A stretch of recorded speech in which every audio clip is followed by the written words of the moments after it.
GNS Global Solutions' very first webinar, and I'm looking forward to doing many more.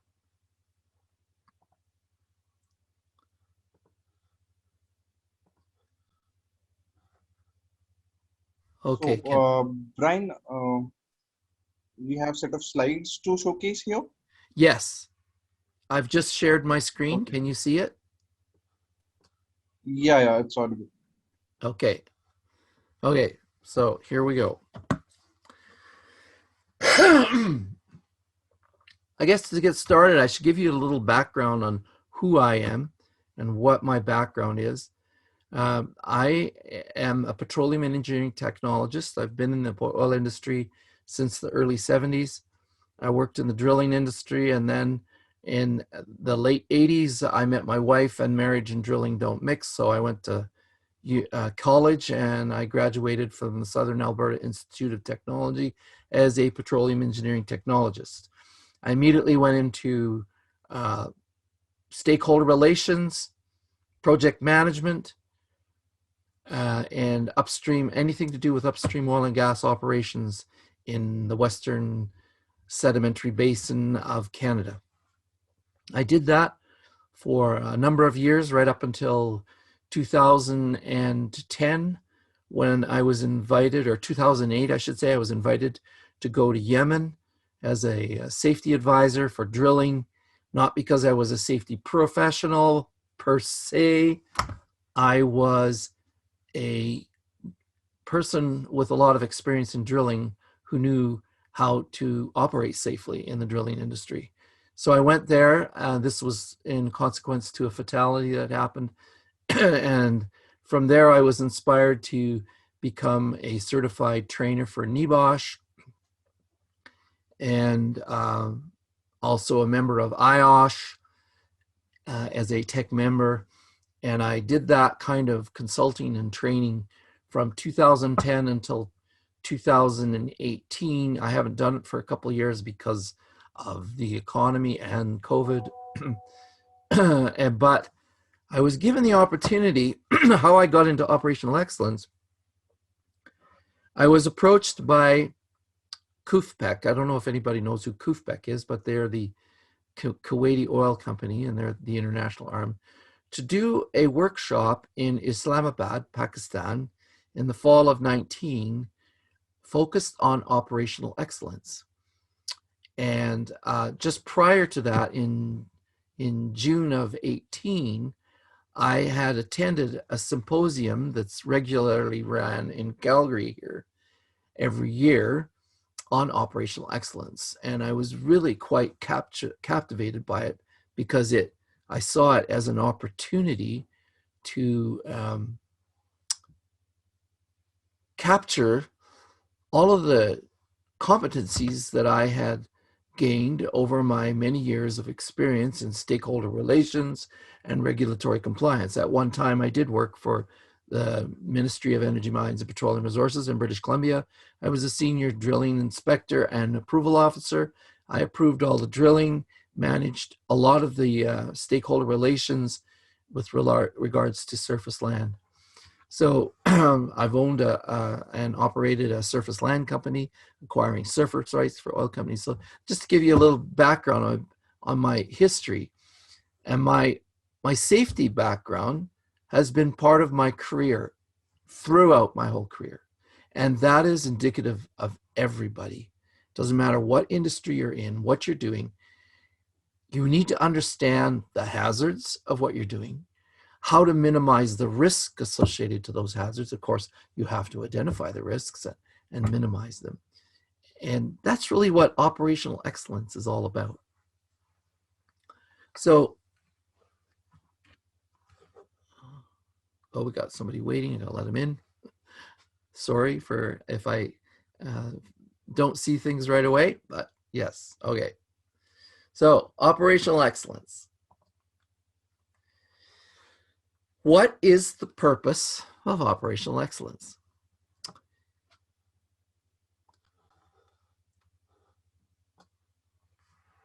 So what does it mean? It means to network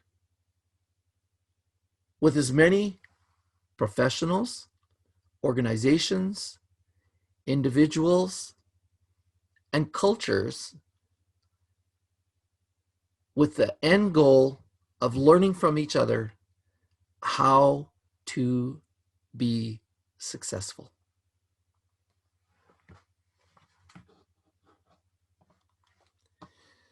So it's achieved by the vision of enterprises who recognize that we are now in an emerging global society. We are no longer a number of bordered, boundaried countries. We are now becoming more and more a global community, and that is changing exponentially. One of the benefits, if you want to call it that, of this COVID event is that it's forced people to utilize this platform that we're using right now called the internet.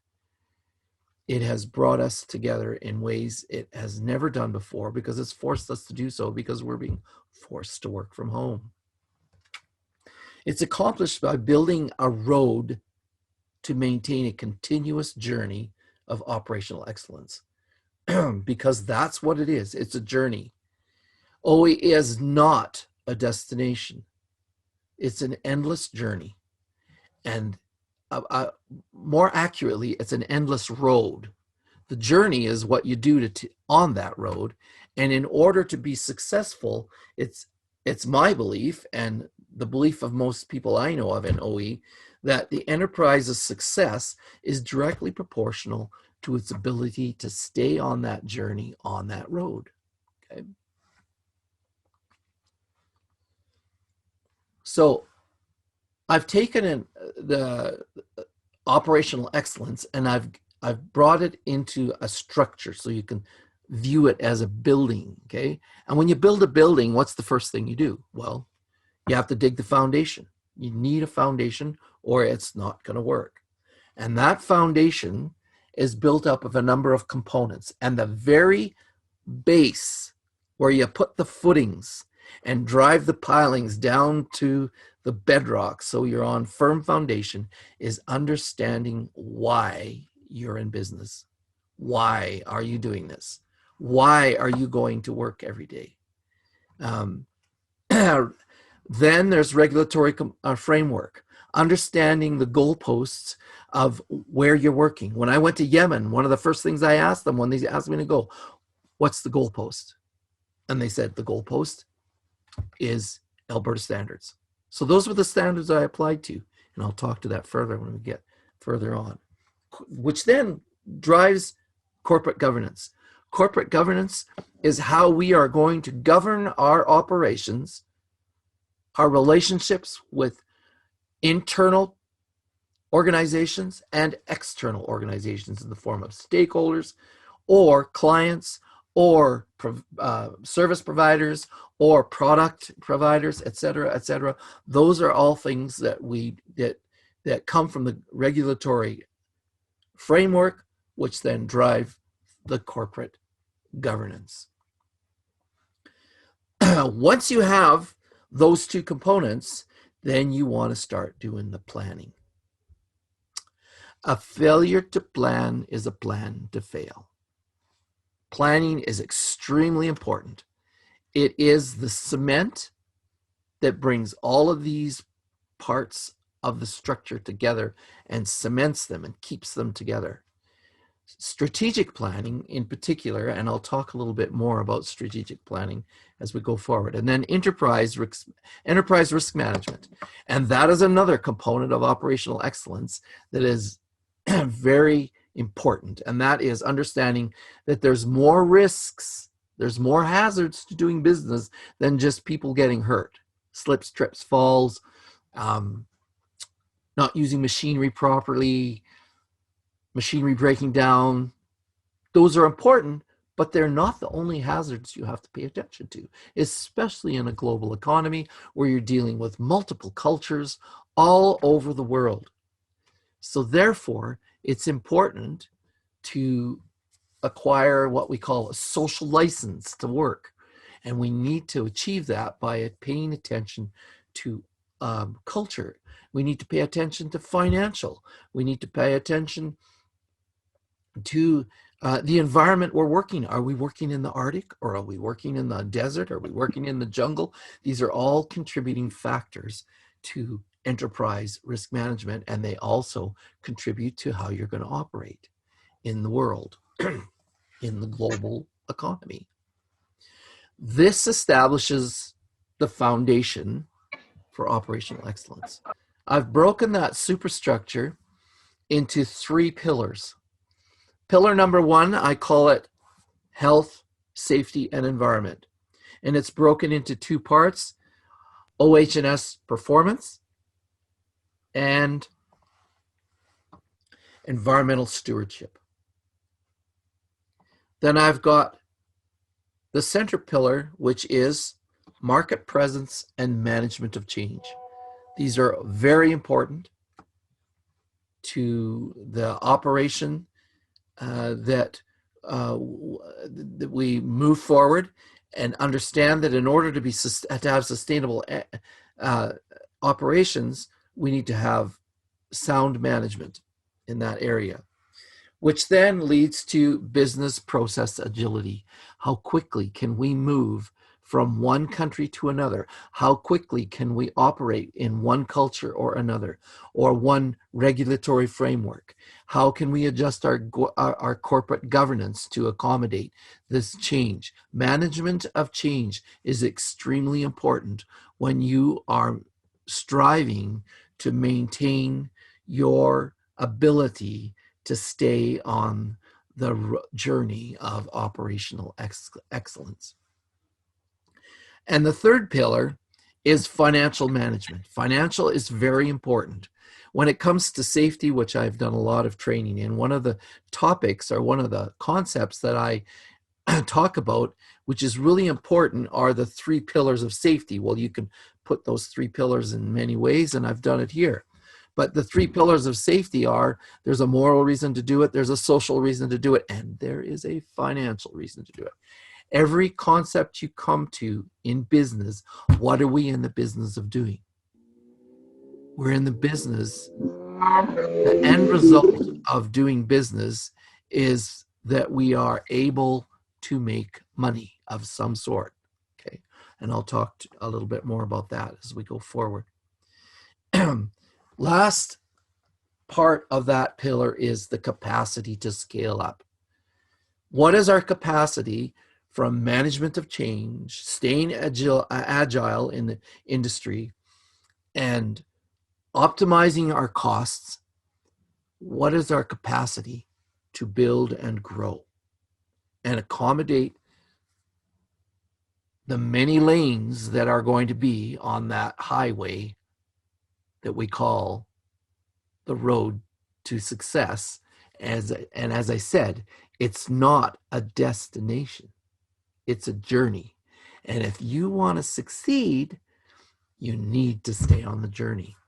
This all contributes to what we call operational excellence. So now, to go into a little more detail, we start with why. Now, I talked about this, I alluded to this already, how it's the very foundation. I have a real short video here I would like to show you, but there are 2 ways to get things done within an enterprise. You can manipulate, and as parents, if we all of us who here have children, what is one of the powerful ways we manipulate our children? It's fear. If you don't do this, this is the consequence. But the better way, it's something like someone once told me, the best sermon I ever heard is the one I saw. What you do speaks much louder than what you say, because you therefore inspire people. So you can manipulate or inspire. Inspire is the better. And Simon Sinek authored a system that is called the Golden Circle, and I'll let him explain it in this. Stress. Stressful to be a seller as well, however.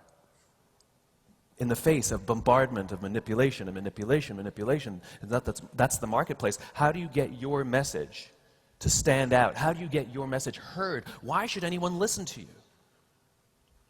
This is the world we live in today. It's called stress. Again, I cannot dispute that every one of those manipulations work. They do. That's why companies use them. The problem is, none of them breed loyalty. There's an alternative. It's called inspiration. And there are a few leaders and a few organizations that rely vastly more on inspiration than manipulation. I'll talk about some of the big ones. We know who they are. Apple Computers, Southwest Airlines, Harley Davidson, Virgin. Every single one of these organizations, these leaders, those with the ability to inspire, they have the most loyal employees. They have the most loyal customers. They can charge a premium if they want to. They're more profitable. They're more innovative, my definition. And most importantly, they can sustain all these things for the long term. What I discovered is that regardless of their size and regardless of their industry, every single one of these organizations with the capacity to inspire, they all think, act, and communicate the exact same way, and it's the complete opposite to everyone else. All I did was write it down, and it's probably the world's simplest idea. I call it the golden circle. Imagine, if you will, 3 concentric circles, a bullseye. In the middle is the word why, in the center ring is the word how, and the outside ring is the word what. It's this little idea that distinguishes those with the capacity to inspire versus everyone else. Let me define the terms really quickly. Starting from the outside in. Every single organization on the planet knows what they do. These are the products you sell or the services you offer.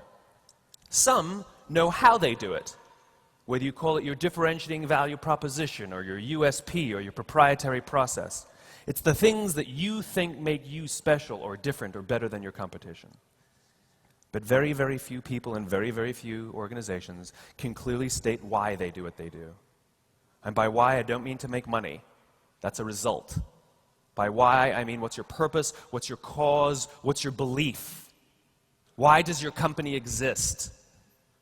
Why did you get out of bed this morning? And why should anyone care? As a result, the way we think, the way we act, the way we communicate is from the outside in. It's obvious. We go from the clearest thing to the fuzziest thing. We tell people what we do, we tell them how we're different or how we're better, and we expect some sort of behavior, a purchase, a vote, support. But not the inspired leaders, not the inspired organizations. Regardless of their size, regardless of their industry, every single one of them thinks, acts, and communicates from the inside out. They all start with why. Let me give you an example. I use Apple a lot because they're easy to understand and we all get it. If Apple were like everyone else, marketing from them, for example, would sound like this. They would say what they do. We make great computers. How do they do it? They're beautifully designed, simple to use, and user-friendly. Want to buy one? That's normal. That's how most organizations talk to us. Here's our new car. It's got tinted windows, great gas mileage, leather seats. Choose us. Here's our law firm. Our lawyers went to all the best schools. We won all of our cases. Choose us. But not the inspired leaders, not Apple. They start with why. Here's how they actually communicate. Everything we do, they say, we believe in challenging the status quo. We believe in thinking differently.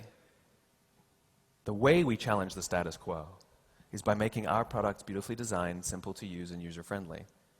We just happen to make great computers. Want to buy one? Totally different. Totally different. No trickery, no manipulations, no celebrity endorsements. All I did was reverse the order of the information. What it starts to show us is that it's not what you do that matters, it's why you do it. People don't buy what you do, they buy why you do it. And what you do simply serves as the tangible proof of what you believe. This is the reason why every single person in this room is perfectly comfortable buying a computer from Apple. We're perfectly comfortable with the idea that Apple makes MP3 players and phones and DVRs. Newsflash. Apple is just a company, that's all they are. It's a corporate structure. They have some good products and some bad ones. All of their competitors have equal and open access to the same resources, the same agencies, the same consultants, the same media, the same talent. It is a zero-sum game. Every single one of their competitors is equally qualified to make every product that Apple makes. And yet, how is it that this one company has an unbalanced amount of influence, an unbalanced ability to innovate, an unbalanced amount of profitability, an unbalanced amount of loyalty amongst their customers and in their employees? The difference is they haven't defined themselves by what they do, they've defined themselves by why they do it, and what they do simply serves the tangible proof of what they believe. If you haven't already figured it out, Simon Sinek has been a great inspiration to me. And if you want to hear more of what he does and what he has to say, just Google him. He's all over the internet. He's got many podcasts, TED Talks, etc. He has really good material. So when it comes to regulatory framework, which is the next building block of the foundation, what are the steps taken by the regulator to develop those regulations? Are you participating in that? Because that's how regulations are driven within a regulatory framework. They're driven by industry and the public who have needs, and those needs need to be protected. And that's where we get regulations from. They then establish a framework of accountability and responsibility. Accountability is different than responsibility. Accountability is, an example would be Macondo. Everybody knows what happened in the Deep Horizon in the Gulf of Mexico when that horrible environmental incident occurred, and 11, even worse, 11 men were killed. There was an organization that was accountable. Excuse me. Oh, it's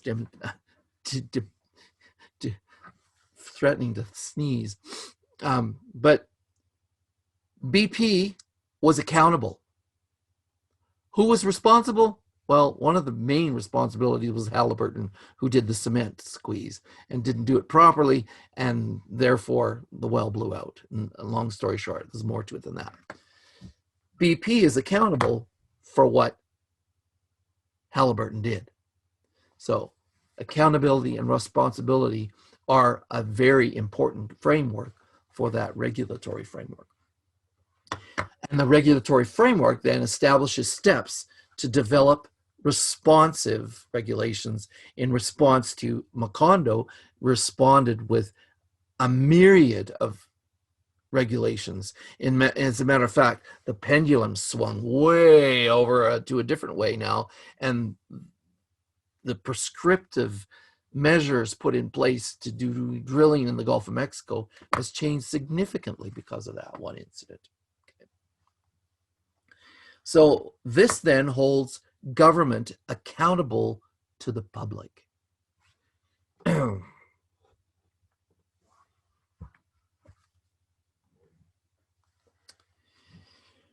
Corporate governance. What is corporate governance?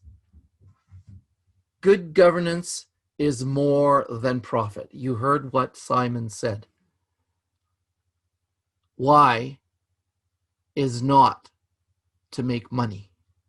It's important. I won't discredit it, and nobody would in business, because if they discredit the financial component, they're in trouble.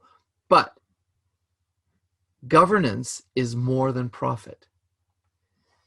It demonstrates that you have an environmental and an ethical behavior. It demonstrates that you are committed to protect not only the people, organizations, structures, cultures that you work within, and how you behave to them, regardless of whether they're internal or external.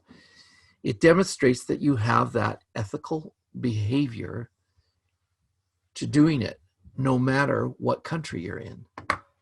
You know, I remember when I went to Yemen, when I was in Yemen, as I told you, the goalposts were Alberta standards. And I observed some things being done in the field that weren't Alberta standards. And I asked the question, why are you doing this? Why aren't you doing the Alberta standard? And the answer I got was, well, yeah, it is Alberta standards, but TIY. And I said, TIY? Well, what the heck is DIY? This is Yemen. So in other words, we're out in the middle of nowhere. We're in this third world country, And it doesn't matter what the world, because they don't see what we're doing, so we can do whatever we want. TIY, this is Yemen. Okay. Well, that's not ethical behavior in my eyes. There's more to that story, but I won't go into it right now. Good corporate governance creates a transparent rule base, transparent goalposts, both internally and externally. Strategic planning. Now, strategic planning is a little different than other planning, but as I indicated to you, all planning, regardless of what format it takes, is extremely important to operational excellence. And there's two basic models. There is strategic and long-term planning. Many of them, they may look the same, but each one has a specific difference that makes it stand out from the other. Strategic planning is a systematic approach, and it envisions the future. You're looking way out into the future, and you work from the future back to today, to the present. That's how strategic planning conceptually works. Whereas long-term planning starts with today, the present, and tries to forecast the future. So they are both important tools to use, but strategic planning is more precise, because how many of you heard of you talk the talk, but are you walking the talk? So in other words, are you doing what you say you're doing? Okay. So auditing is an important tool in that matter, and there's many more. And I would add, by the way, all these topics that I'm talking about today, each one of them is a discipline all of their own and has a plethora of quality information out there. And this is, as you're beginning to see, there's operational excellence brings together a myriad of concepts and gives them a standard of structure to be utilized and used. So enterprise risk management, ERM as it's called, it's another discipline all of its own. Risk management has been practiced for eons. We've been doing it. That's why I said, when I got into safety, I realized I'd been applying safety my whole life, because, well, number one, I worked in a very dangerous industry. Drilling is very dangerous to work in, so therefore you learn how to do it right. And if you don't do it right, there's consequences. People get hurt, people get killed. One project I was on, the year prior, the very first day of the incident, there was a man killed. That's a consequence of not paying attention to what needs to be done. So as a result, they beefed up their safety management plan for the next year, which I was there, to make sure that they had controls in place to make it safer to work. But the term of ERM, it's relatively new, but it's rooted in the insurance industry. Everyone who buys insurance, why are you buying insurance? And why does the insurance cost what it does? Well, I'll give you the example. A 16-year-old child, boy, girl, who's just got their driver's license, goes to insure their vehicle. A 67-year-old man, such as myself, goes to insure a vehicle. And there's a big difference in the premiums that I pay compared to what the 16-year-old pays. Why? Because there is a lot of statistics that prove that 16-year-old boys will take higher risk and pay less regard to risk than the 67-year-old who's had some experience and learned that if you do things a certain way, there's a consequence.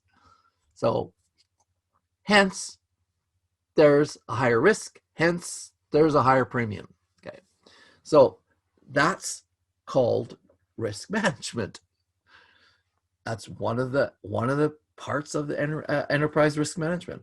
It's a total recall of every hazard that poses some kind of risk to the enterprise, so that you can put controls in place. Sorry, I'm meeting somebody else. You put controls in place that minimize. There's basically two ways of approaching it. You can eliminate the hazard, which then eliminates the risk. But 9 times out of 10, you cannot eliminate the hazard. That's a reality. So therefore, you need to mitigate the risk to get it to as low as reasonably practicable, ALARP.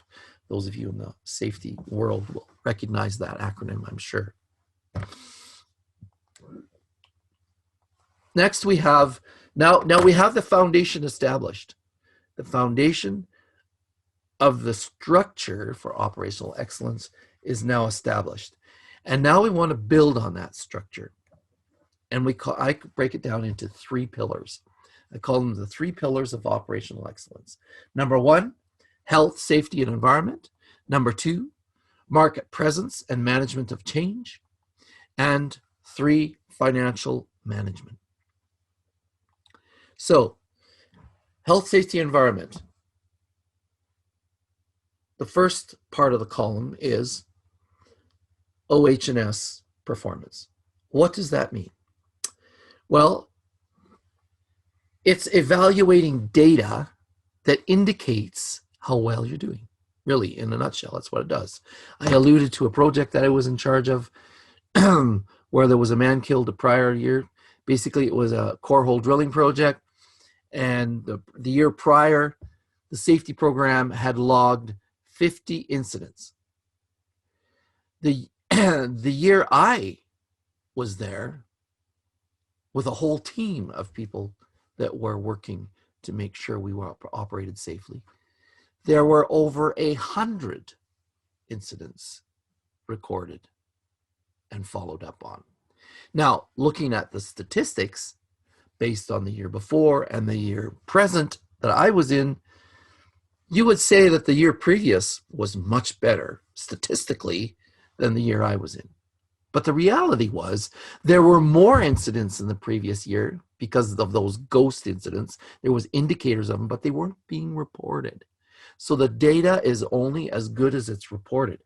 So it's really important you have systems in place that capture that data. So what does improved performance mean? You need to understand that and apply it. And performance metrics need to be appropriate to the measure of that performance. So, as per the example I just gave you regarding the project that had less statistics than the year after. And then it needs to be quantified and qualified to determine whether the selected metrics have been really achieved. And those of you who do risk management, there are 2 basic types of risk management. There's quantified and qualified, okay? Quantified and quality, okay? A quantified is an example of quantified risk management is you all drive vehicles and you recognize that when we call them in Canada, we call it the idiot light. When the oil light comes on and says, oh, it's time to change the oil. Has it tested the oil to tell you that the oil's bad and you need to change it? No. It's been tested over and over and over again, and they've determined that after so many hours of use, the oil loses its ability to protect the motor, therefore you should change it. And they implement a control that comes in and gives you a warning that, yeah, you should change the oil. Okay. That's a quantified risk management. Now, qualified or quality is related to someone's expertise. In a court of law, when a lawyer wants to prove a point about something that is specialized, he will bring a quality person who has specific skills in that particular topic to give their expert opinion on what the quality of the evidence is. That is a quality. And these two, you have to bring them together. Really, there's a union of both of them. There's a technique we use in the oil industry for assessing risk and minimizing the hazards. We call it the bow tie. I don't know if anybody's heard of the bow tie. Basically, you have an incident that could occur, an explosion, okay? Well, what can we do to stop the explosion from happening? Well, there's a certain number of steps we take to block things from causing the explosion to occur. But if the explosion does occur, what can we do to do the ultimate? Protect the people and save their lives. Well, there's barriers now we put in place to protect people from the consequence of an incident. So these are all part and parcel of your risk management process.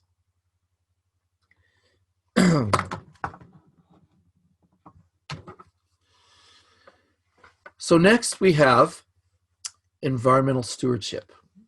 Environmental stewardship is another very important component of your HSE.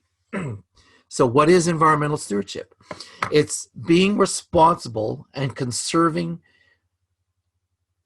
with sustainable practices the environment that you're working in. In a nutshell, that's what it is.